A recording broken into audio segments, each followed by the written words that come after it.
Welcome everybody to the Entrepreneurial Thought Leaders Seminar. We have a very special ETL this week, and I suspect that the next 50 minutes are going to fly by, but I also hope there will be certain moments when you slow down and really take in some of the salient wisdom that will be shared. That modulation of time, slowing things down and speeding things up by adding or reducing friction is at the heart of what we're going to be talking about today. And we are commemorating not just two amazing speakers, but also the launch of a book that captures these takeaways, which is called The Friction Project. And you can get that book on the QR code that you see to my left. And then also, if you're listening to this via the podcast, if you go to bobsutton.net, you'll also find ample information for that. This topic on friction is so wide in its scope, and it's also the two speakers that we have, the adoration for them is so deep that we are trying something new this week at ETL that we've never done before. We're going to have two fireside chat leaders with Bob and Huggy. So Emily Ma and myself are going to be the fireside chat leaders. And today we have two very beloved guests, Bob Sutton and Huggy Rao. Bob is, I think, the most popular guest we have ever had on ETL. I think this is Bob's seventh time. Is it seventh, sixth? I can't remember. Sixth or seventh time on ETL, and I think by far he is the most frequented speaker that we have invited back to ETL, and I hope you'll all see why in a second. But for those how many people have heard of Bob or taken one of Bob's classes? All right. So Bob is an organizational psychologist and professor of management science and engineering in the engineering school here at Stanford. He's given keynote speeches to more than 200 groups in 20 countries and served on numerous scholarly editorial boards. Bob's work has been featured in the New York Times, Business Week, The Atlantic, more publications than I can mention here, including and the Washington Post.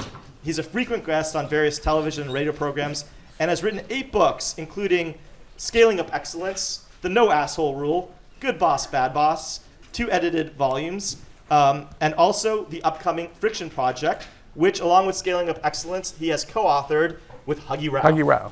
And Huggy is the Atholl Bean Professor of Organizational Behavior at the Stanford Graduate School of Business and a Fellow of the Center for Advanced Study in Behavioral Science, the Sociological Research Association, and the Academy of Management. He's written for Harvard Business Review, Business Week, and the Wall Street Journal, and is the author of Market Rebels and the co-author with Bob of both Scaling Up Excellence and now, to be launched on January 30th, The Friction Project. So please welcome Huggy and Bob to ETL.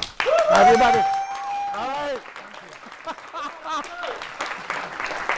Thank you. Thank you so very much. So, gang, we're going to kick this off. You are part of the Entrepreneurial Thought Leader Seminar, and even though you are academics, you're also founders and creators of your own venture, which is this book, amongst other books. And we love to start off ETL oftentimes with understanding the origin stories. So I'd love to kick it off with you sharing your origin story of this venture, of the Friction Project.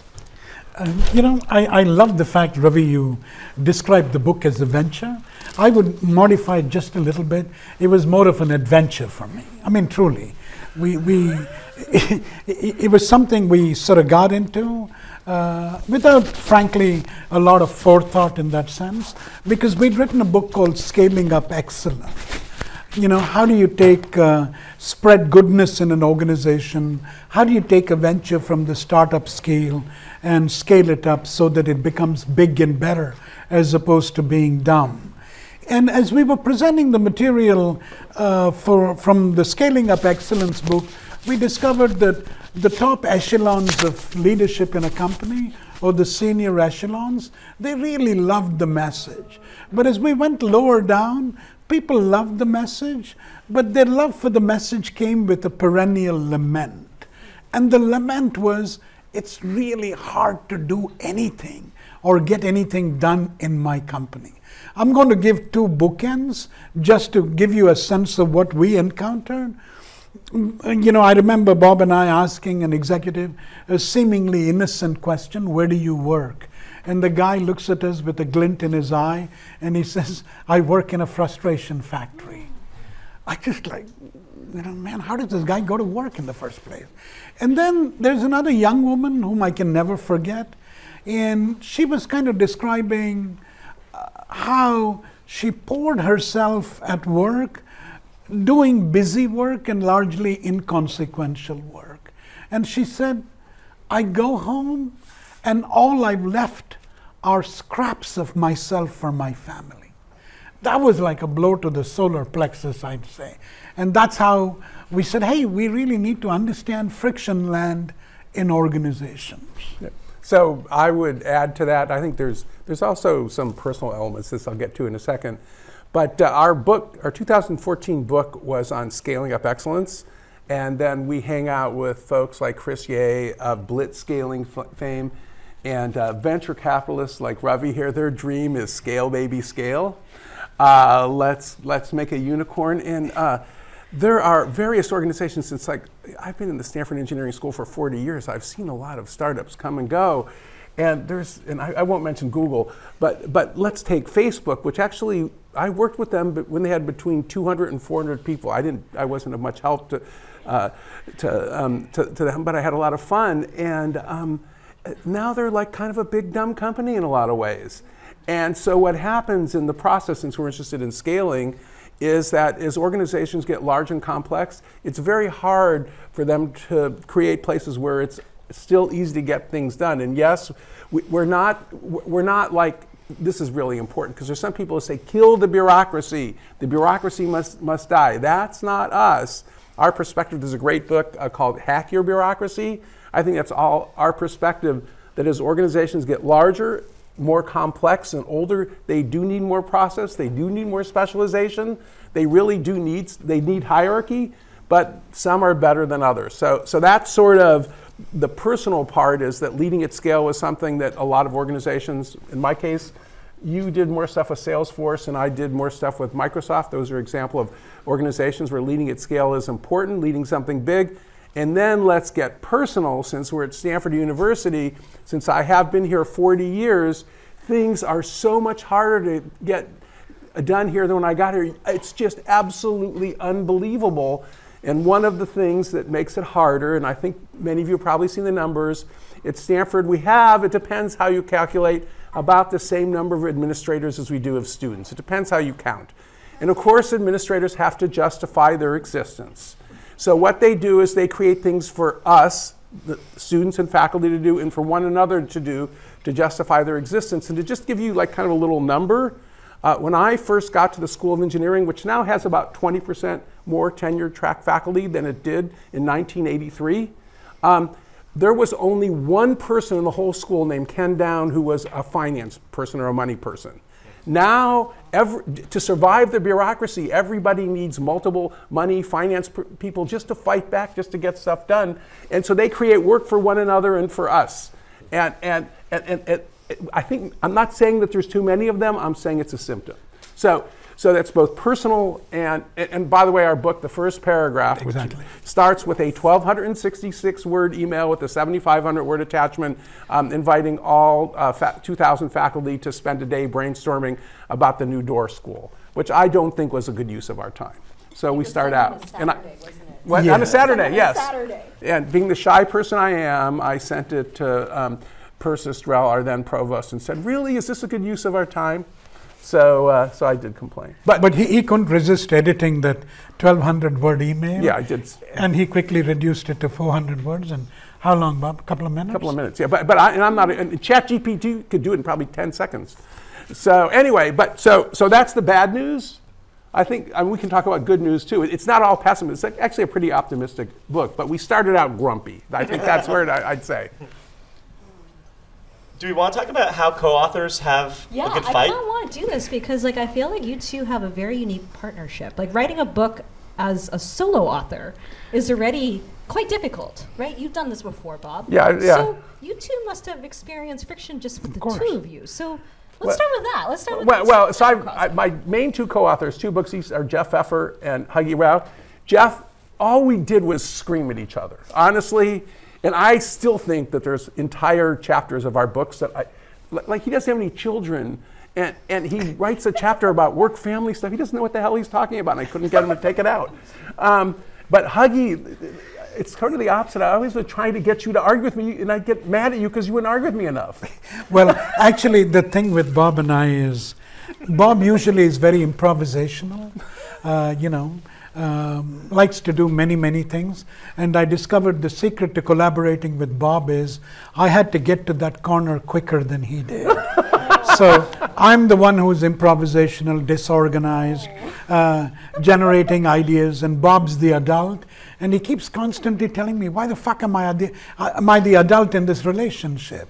I said, you're very good at it. But the other thing you should also know is, while we argue about ideas, Bob is of course a more gifted writer than I am, because when Bob writes, in each sentence you can like easily visualize a picture. You wouldn't believe it, there are times when we've spent 3 hours talking about the 3 words we are going to use. Can you imagine that? 3 hours. That's a perfectly rational thing to me. I know. Should it be a verb? Should it be an adverb? And, all of these things. And I think what all of that does is it really makes you think constantly about the reader. Because the biggest danger in writing a book is you can forget the reader. So one thing I would add about this process, which I think is important, how many of you have heard of the book Radical Candor by Kim Scott? Yes. Probably a lot. It's a great book, ex-Googler. And so anyway, we had the same editor that she had for Radical Candor. His name is Tim Bartlett. In fact, Kim and I are doing a little interview thing with him at the end of the week if you want to see us in conversation. And the thing I loved about Tim Bartlett, and I don't think Huggy can believe it, but I think that Tim Bartlett was even more compulsive about language than I did. So the number of times that Tim and I would do like 11 emails over 4 words, like this sort of happened every few days. And I don't know whether it helped, but for me, that's my idea of fun. It's kind of sad, but that's my idea of fun. And I'm glad you guys are talking about this, because you guys do have this power of distilled articulation, and the words that you have just stick. And so it's good to know that that doesn't come easy. I think that's one of the takeaways, is that even with great tech products, the simplicity belies the work that's involved. And there were a lot of people, Ravi, for example, they actually advised us, and I got excited about the title. Mm-hmm. And we originally wanted to call this book The Shit Fixers. Because, a very crucial thing in any organization. I loved the name. And we discovered, we even had a podcast called The Shit Fixers. For a couple of weeks. Yeah, and then we called our friends and said, hey, do you want to participate in a podcast called Shit Fixers? They said, it's a great name, but there's a small problem. And we'd say, what's the problem? My CEO won't let me participate in a podcast called Shit Fixers. And we'd say, why? Well, we're fixing shit, but we don't want the world to know we're full of shit. Well, that was that guy. Then David Kelly, D-School IDEO fame. So he was our first guest on it.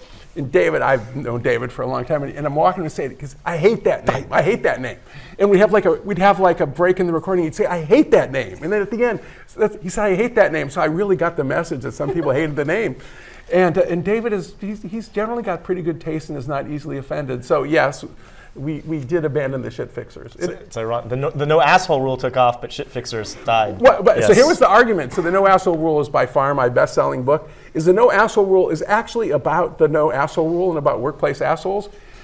Shit Fixers means almost nothing, which I think Tim, our editor, made a good argument. So what does it mean? Isn't everybody in every organization, isn't their job to fix shit and not to create it accidentally?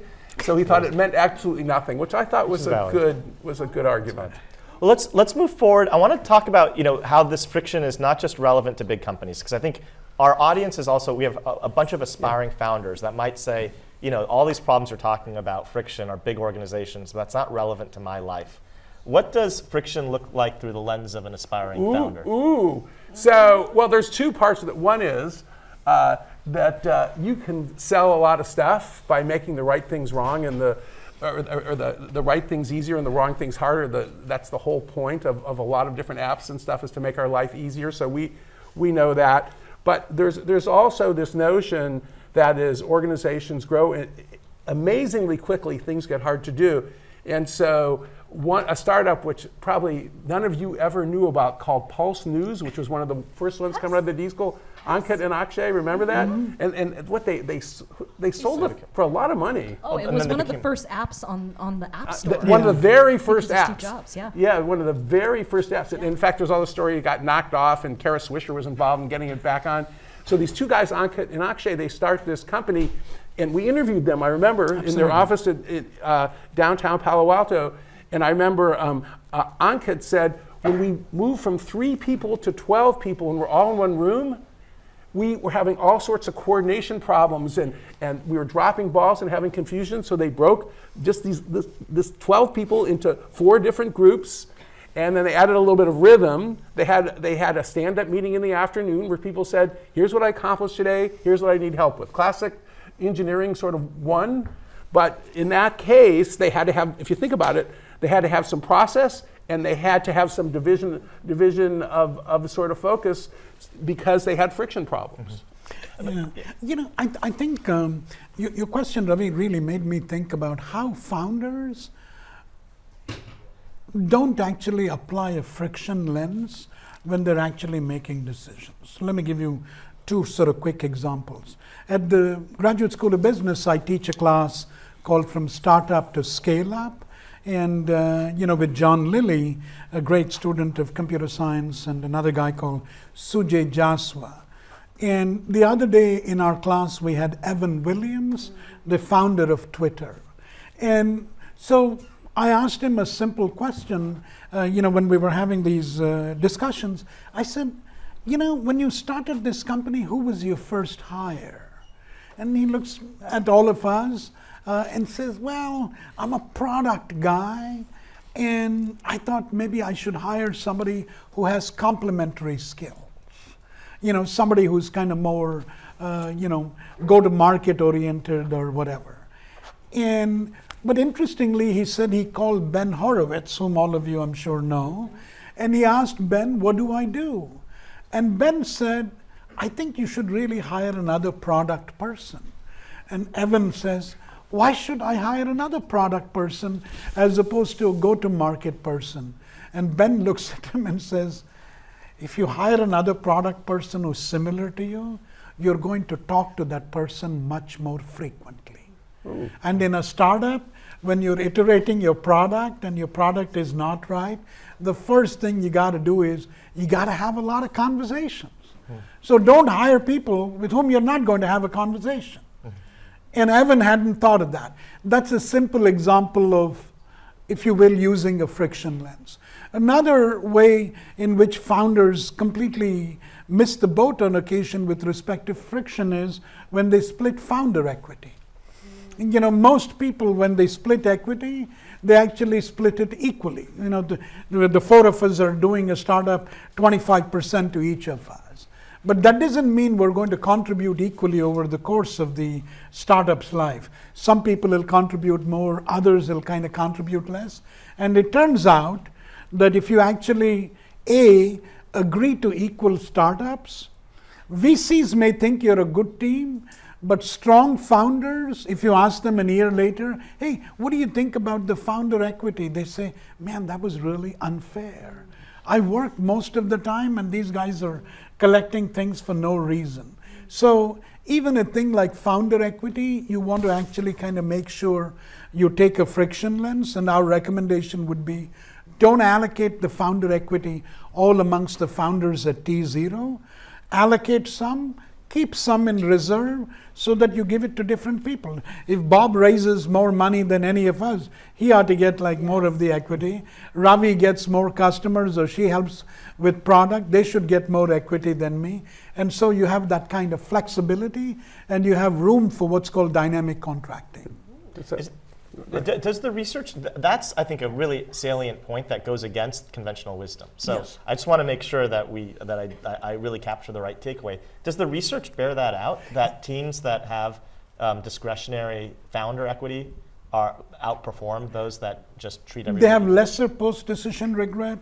They have less need to buy out people. And how large is there any sense of like of the equity, how much you should allocate? So this is where I think part of what you want to do is you don't want to go all in at T0. You want to keep a little bit of a reserve. The other thing is, since you're talking about the research, Ravi, first, if you actually have equal equity splits, it means you're actually very averse to having a conversation about contribution and who is going to do more. You're engaging in avoidance behavior.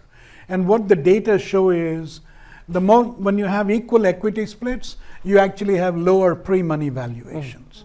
I should point out the venture capitalists with whom I teach the course, they disagree vehemently with me. They say, what's all this bullshit? When people actually agree to equal equity splits, they're a good team. And I said, but that's a superstition you have.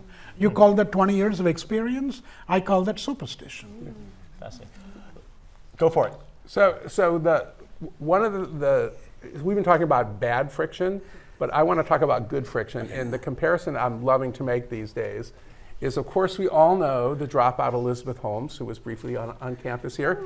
And you also probably all know that she tried to push through, that machine, that blood testing machine, which didn't work. I think it's called the Edison. It did not get FDA approval, and there was sort of if you read, the Bad Blood, John Carrio's book about it, there's sort of a moment where she tried to get it on U.S. Army helicopters to blood tests, and she had Mad Dog Mattis, a 4-star general, pushing on her behalf, and some sort of lowly bureaucrat pushed back against her, and one of the reasons was she didn't have FDA approval. And I like comparing Elizabeth Holmes to two more recent graduates, Greta Meyer and Amanda Calabrese, if I'm pronouncing her name right. They started a company called Sequel. They went through, by the way, just about every entrepreneurship class that we have at Stanford. Sequel is reinventing the modern tampon. Both of them graduated. They got $5 million worth of venture capital and just got FDA approval in August. So to me, there's bad friction and there's good friction. I don't use a tampon, you probably guessed that. But if I was sticking one of those things in my body, I would want FDA approval.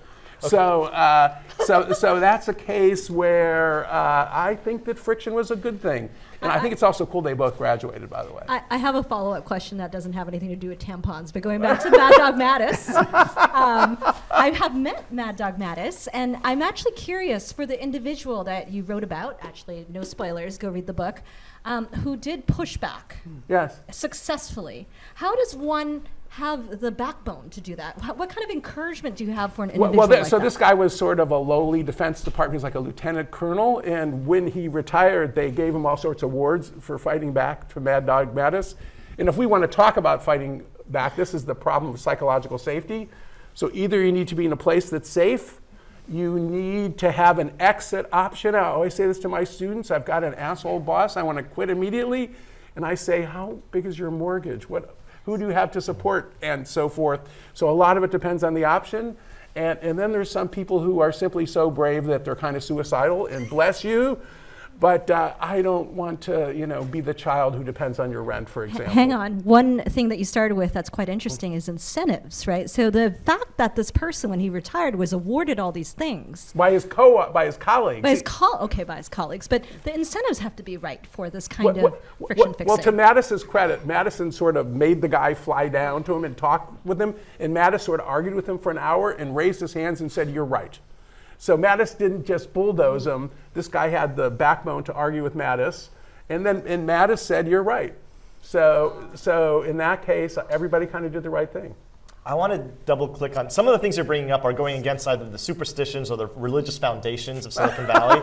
So I want to ask just one more follow-up, and then I'll turn over to Emily on further questions too. But on this idea, generally, there's, the feeling is that growth and speed are unlimited goods. And venture capitalists and others, the whole notion, the definition of a startup versus a small company is speed. It's growing at a certain exponential curve. So what I want to understand is what are the research takeaways on speed versus long-term success? Because it sounds like you don't want to go so fast to become a Theranos where you're breaking things, but you also don't want to go so slow that you don't take off.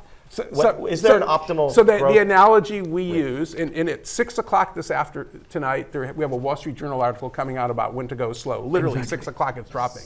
So the analogy we use there and we like to use is the people who win Formula One or NASCAR races do not keep pedal to the metal the entire time, otherwise they would crash, die, and run out of fuel. All that sort of stuff. They brake, they do pit stops, and sometimes they get in crashes and have to stop. So I think it's sort of the same with a startup. And there are times, and just to be a little bit academic, Huggy's more of an academic than I am now, the research, Danny Kahneman won the Nobel Prize in economics. When you're in a cognitive minefield and things are all screwed up and you don't know what's going on, the best thing to do is to stop and figure out what's going on. In the example that we used, and he was a guest in your class, you should talk about it, was Noam Barden at Waze when he got $30 million in venture capital, and people would download Waze and nobody would keep it. What he did was he did a 6-week moratorium on product development and a much longer moratorium on hiring on the theory that he needed to fix things. So Huggy, maybe you want to add a little bit to this. Yeah, and that's actually a great example. Noam, Waze got acquired, as many of you recall, by Google. What was interesting was at that time, Noam and his other co-founders, when they got 30 million, they were under immense pressure from the founders to hire more people. It was like venture capitalists, I thought. Yeah, they were pushing, you got all this money, you got to hire, you got to get to the market, yada, yada, yada. And interestingly, what Noam did was, Noam and his co-founders had a meeting, and then they called all their engineers in Israel, and they announced a moratorium on hiring. And some of the engineers said, you've got all this money, why aren't you hiring people?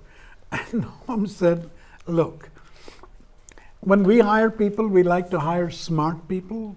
Smart people usually overflow with ideas, and when they join Waze, we're in this very narrow space where we're trying to get our product to work right. All these new talented people are going to come and give lots of ideas. If I hire 400 people, I've got to say no 400 times. And I really don't think we need to do that. The other interesting thing that he said was, we're hiring smart people. Smart people also, in Noam's reasoning, tend to be overconfident. They think they can do the job like on day one, but we know it takes 2 weeks for them to even get up to speed. And so he asked all of his employees, if it takes 2 weeks or 3 weeks, and that's actually a median estimate, if you will, for them to get ready, he looked at me and he said, who am I going to spend most of my time on? All the non-performing new people or the high performers who currently exist? He said, I don't want to allocate my time dealing with a bunch of non-performers for 2-3 weeks. Let's actually stagger the hiring and not get people in big chunks. So I want to bring this into the current AI, since we know that the money is just dumping. Yes.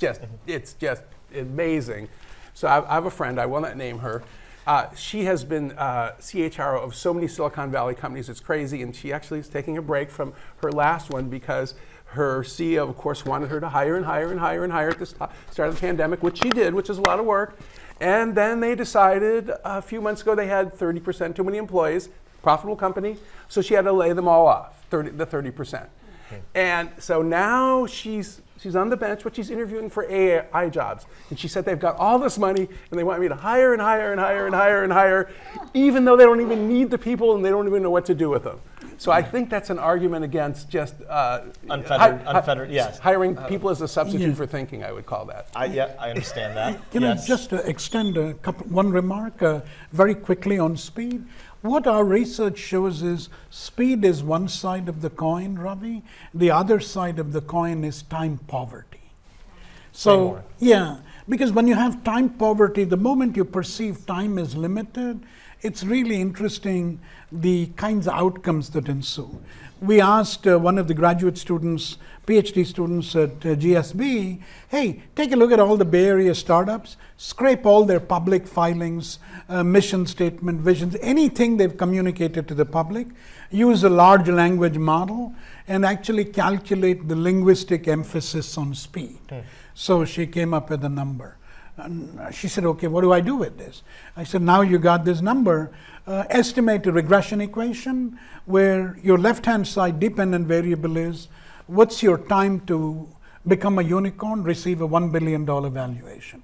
So she does the analyses rigorously and says, well, the more you emphasize speed, the quicker you become a unicorn. She says, speed works. I said, wait a minute, wait a minute. I said, why don't you actually do another analysis? And she said, what is that? I said, show me the relationship between the time taken to receive a unicorn valuation and the probability of lawsuits 2 years down the line. What do you think happened? The faster you become a unicorn, the more likely you are to run into legal trouble because people green light bad behavior. I got to do this quick. I got to get it done tomorrow. And you cut corners. And in an experiment where you give a $10 payment for them to participate in an experiment, it's amazing to the group where you give them time pressure. It's incredible how much they lie about themselves. So speed actually triggers self-enhancement effects. You want to look good to the rest of the world, and that's why you do bad shit. And was there an optimal category of people that had true long-term success? So was there in terms of the sentiment around speed? So it's kind of, like a I mean, venture mathematically. Yeah. What's the optimal? Yeah, mathematically we could tell you what the thing is, but the problem is, it's not how much the time is, but what it feels like to people within the company. That's the problem. Okay, that's the key thing. Yeah. Emily, we have like a couple minutes before I want to turn over to the students for questions. I know you're looking at things from the lens of Very big company. very big companies. Very I don't know big if- company yes. now. Very big company. Maybe I'll ask one very spicy question, which is actually very common to Silicon Valley. So many of these companies, Facebook, Google, Amazon, Netflix, started with like, break all the rules and move quickly, right? And now they've become these giant companies, public companies with lots of different pieces, and they're trying to go through this cultural shift because they have this like DNA of move fast and break things. Right. So like for the two of you, have you seen companies that have like successfully transitioned and like modified their DNA to succeed? I think first of all, there are large, complex organizations that are less bad. They all have their problems. Amazon, Walmart, Satya has done a great job at Microsoft. And I don't know what the magic cures are, but there's two things when we think about it. Some of it is to have just the discipline of subtraction, of making things as simple as possible. The Amazon and Walmart culture, they're all over the place about simplicity, and it's in their founding DNA. So that's part of it, but there's another thing that happens in large complex organizations is people break into little silos and little pieces. They tend to view one another as enemies, and they tend to be bad at handoffs. So what good leaders do of large complex organizations is that they figure out ways to make the handoffs work and to make people feel less of enemies. And there are many design solutions here. If I compare Apple to Microsoft, at Microsoft, they do encourage all sorts of collaborations and handoffs and getting a lot of people involved in the decision. That's part of Satya's motto. But the idea is play nice now, that when you're collaborative and share information, you're good. At Apple, it's secrecy. Apple's like the most secretive place just about on earth. It's much more leak-proof than the CIA, just as an example. There's no comparison. And a great comparison about the difference in collaboration, I'll talk about our colleague, Kim Scott, who worked at Google, and then she went to Apple, and she said it was amazing when I was at Google, where she said, nobody ever said to you at Google, stay in your lane. Like you could weigh into anything. She said, I was getting hundreds and hundreds of emails a day. And she said, I got to Apple, I was getting 4 or 5 because I could only talk to people in my group. And so people say that secrecy is really bad and everybody should collaborate and share information. And there is an argument for that secrecy is maybe one of the key things at Google because it enables at Apple because it enables focus. So, but the key thing with both, if we do Microsoft and we do Apple, is there's systems where there's logic, they're logically consistent and everybody understands the rules. Yeah. They know what game they're playing. They're different games. Right. Quickly in response to your question, and this is something all of you as potential founders need to be aware of. The large companies that Emily alluded to, the large companies, and we were just talking moments ago, at least to me, they remind me of the Ottoman Empire. You're not really an employee, you're a courtier in the Ottoman Empire, and you got to find out who the Sultan is, and you got to kiss the Sultan's ass, and the pretend, you get the idea. And but the big problem, even for startups as well as large companies, is because Bob and I talk in this Wall Street Journal article talks about it, because we have an addition bias as human beings. We like to add stuff. And the big problem with large companies is they don't mow the lawn. Yes. They think subtraction is something you do once. We got rid of a bunch of things and we're done. Subtraction is like mowing the lawn. How often do we mow the lawn? I'd assume pretty regularly. How can you create an organization if nobody mows the lawn and everybody wants to plant new saplings? Right. I mean, the weeds are going to kill them. So you really need to mow the lawn. Unfortunately, mowing the lawn is an orphan problem. Yeah. Like maintenance, yes. I'm going to ask one more question, then we're going to open it up to the students, which is just dovetailing that. For the students that don't start companies but want to go work for an organization, what takeaways and career advice do you have in terms of what does the research show from a friction perspective on how to choose organizations to work for, which will set you up for the best success? Yeah, that's a great question. So one of the things, maybe you guys should really think about this is, for us, if you want to really be an effective leader, Bob and I argue that effective leaders are those who see themselves as trustees of other people's time. And the moment you think of other people's time as a valuable, precious resource, you're not going to piss it away. So one of the things I'd recommend you do, and Bob and I have talked about it, is if you're going to work in a company, suss out your boss. Is this person a time waster who is going to make you spin your wheels? Or is this person somebody who respects your time and makes sure you're not doing do-overs constantly? Because it's the do-over that kind of frustrates you. And we never think of that as a diagnostic test. Well, I had just thought of this, but another diagnostic test is whether or not your employer treats customers. Yes. And whether they actually are trustees of customers' time. And a good example, since Netflix has bounced back yet again, and this is in the book, one of my advisees, actually, the only advisee I've ever had who probably had 150 subordinates, this guy named Eric Colson, who was at Netflix in doing algorithms and stuff, and he described how back 2012-ish or so, that he and other people, including Patty McCord, who was then basically head of HR, they were embarrassed because it was so difficult to end a Netflix subscription. It was earlier than that, it was 2009 or 2010. So they were embarrassed, and then they started complaining to Reed Hastings about this, and Reed said, so let's just make it so it's one button. And I was describing this earlier today. In the course of writing the book, a couple of times I tried to see how easy it was to cancel my Netflix subscription. I almost did it accidentally. It's just one button, it's really easy. And Eric said, so we did it initially because we didn't want to be embarrassed by, like my mom wants to enter a Netflix subscription, it's impossible. But he said what they figured out was they got much better data from people, because when they quit, that was a sign that it was easy, so they knew that things had to change. And also people knew after they quit, it was easier to restart their subscription and then jump off again, as opposed to my Financial Times subscription. When I like the Financial Times, we have friends, they're doing articles about us. I think that I spent an hour and a half trying to end my Financial Times subscription at one point.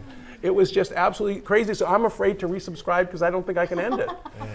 But the reason that I like that, Eric Colson and Patty McCord, who was head of HR's point in the book, is it both made them more proud, and it gave them better data, better user feedback data too. Yeah, jet skiing quickly behind what Bob said. Another test you should use when you're looking at jobs and careers is ask yourself, is my future boss a hippopotamus? Who opens his or her mouth and constantly talks all the time and makes more statements than asks questions. If your boss is a hippo, I would not recommend you work for a hippopotamus. Instead, you should actually work for bosses who are elephants. When you think of an elephant, what do you think of? Big ears, big trunk. They're great listeners, and they ask helpful questions that turn on the lights in a house. Hippopotamuses want to be lighthouses. You don't need to work for a hippo. Think of working for an elephant. That's a great metaphor. Okay. With that, we're going to open it up for students. Any questions are welcomed and invited. We've got a couple minutes, and the CAs will go around with mics. The famous CAs with the mics. Yes. Hi. Can you hear me? Yep, we can hear you. Go for it. Yeah, thank you for the talk. It was super insightful. I found it really interesting when you compare the cultures at Google and Apple. And my instinct is that the more collaboration, the more you learn, the better. What do you think is the reason as to why having a smaller team makes people more efficient is because. Well, so there's this thing called, at least at Google, I mean at Apple, there's this thing that's called collaboration overload. And there's a guy named Rob Pross wrote a whole book on it. And there's all this evidence that one of the things that just drags us all down is when we spend all this time in meetings, answering emails, Slack messages, Zoom meetings, and so forth. And if you're just focusing on the little part or little thing that your team is doing, it's more efficient and less interruption. But the challenge at Apple is how you glue it together. And the way that Apple does it, and this is another thing that is not popular, is it's like, decentralization. Apple does it with centralization. And in fact, there's somebody we won't name, but I remember, this is about 10 years ago, there was a guy, well, I better not say who he was, but he was in the top 8 at Apple. And he said, so the next iPhone, he said, I think the only person, he said, only 2 people know all the parts of it, Johnny Ive and Tim Cook. And he said, I don't think anybody else knows all the parts. I don't know if that's good, but it's working so far. Next question. We can, and if you guys have a question, just raise your hands, and even while the question's being asked, and we can put you on deck. I love the back in the front. Okay. Yes, so I heard You an asked this one. example of like move fast and break things, kind of like Facebook said. In the Early stages, like one of the main advantages I know as a startup, it's you're more nimble than, let's say, like a bigger corporation.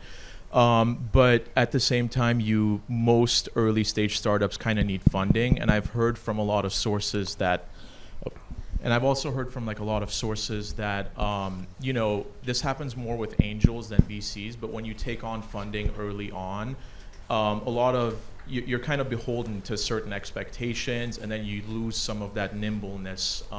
You have to answer to investors; they have certain expectations, milestones they want you to hit, things like that. So like, sort of what's your opinion on that? Like, be nimble for as long as you can be and don't take that investment, or just take the investment earlier on? So that's a good question. My quick response would be just, I assume you're talking about the angel stage.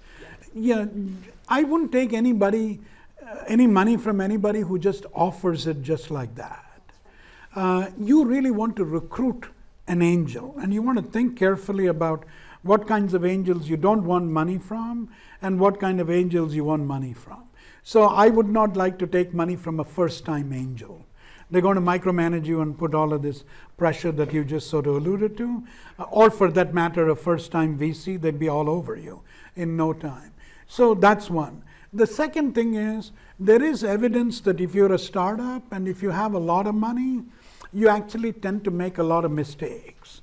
You hire too many senior people, you give away equity easily, and it actually meshes well with the research on creativity. You guys should actually look at some of this research. It's very amusing. In one experiment, they found that if you put people in a dark room as opposed to a bright room, people in the dark room actually came up with more creative ideas as opposed to a brightly lit room, just to give you an example. So you just kind of want to make sure, putting and creating constraints and obstacles is the key to leadership. And you want to think about, what obstacles do I need to get rid of so we can do things quickly? What obstacles do I need to sort of put in? And so you want to be very mindful about recruiting angels, VCs, and the like. I don't know. You guys do this. So my reaction was the advice you gave on choosing a boss applies to a VC who's going to be on your board. Yeah. You want elephants, not hippopotamuses. Exactly. And so I don't think it's a binary decision. I think I think if you actually get a good elephant, they're hugely valuable, even though for key strategic things to actually facilitate your next round, an acquisition, things like that. But you don't want to hit. Well, just and the people will. Oh, sorry. Just real quickly, where most of this information comes from is something that's supposed to be a bad word, but is gossip. I think gossip can be very useful. So use your gossip network. That's all I was going to say. No, and I agree. So the other thing I was going to say was and the way to determine if it's a hippo or an elephant is not to ask you can make a diagnostic decision with the VC, but talk to other founders. Yeah. So the key thing is to talk to other founders that investor has worked with. They will tell you the truth. It doesn't matter what the VC or whoever whatever they say about themselves. Thank you. Okay. We have We definitely have a question down here, unless the TAs have another. And gang, just raise your hand if you have a question. We'll put you on deck, so you'll get in. Yeah, remember, your questions are gifts to us. They're not interruptions. Hello. In software engineering, frictions is called bloated software. So as the software evolves, it becomes bloated, and that's friction. And it's called technical debt. Right. And as you said, the organization get complicated. We hire more admin people. We bloat the organization, and we have an organizational debt, maybe. Yes. And in software engineering, we spend a lot of time taking care of the software to avoid technical debt, to refactoring. So we have software refactoring. We do that all the time, right? So do we do that in organization? I don't think so, but Well, we have 1 minute. So I will just use one word, which is Uber. So we did a case study on Uber with Tuan Pham, the CTO, where the organizational debt and the technical debt were mutually reinforcing, because everybody could do whatever they wanted. As he described it, was 400 speedboats going in 400 different directions. So as a result, since that was decentralization was allowed, as a result of that organizational debt, the technical debt built up and then had to be reduced. So they are intertwined and sometimes mutually reinforcing. A great question. The problem with organizational debt is it's invisible. It only shows up when you're late for customers, your product gets delayed, a whole bunch of consequences happen. That's when you need to get rid of organizational debt. So Tuan said he thought the best indicator of technical debt and organizational debt was sleep deprivation. So he said, when you're having to stay all night to keep the site up, you know you've got technical and organizational debt. That was his assessment. What a great line. And on that, I have to draw this week's ETL to a close. So please join me in giving love. Thank you. Thank you very much. Bob and Huggy. Thank you. Thank you. Check out their book, The Friction Project, Yes. or go to bobsutton.net to get more details. You can find this event and other ETL series on our Stanford eCorner YouTube channel. And you'll find even more videos, podcasts, and articles about entrepreneurship and innovation at Stanford eCorner. That's ecorner.stanford.edu. Thank you, everybody. Thank you. And thank you to your hosts. Thank you. Thank you to your audience.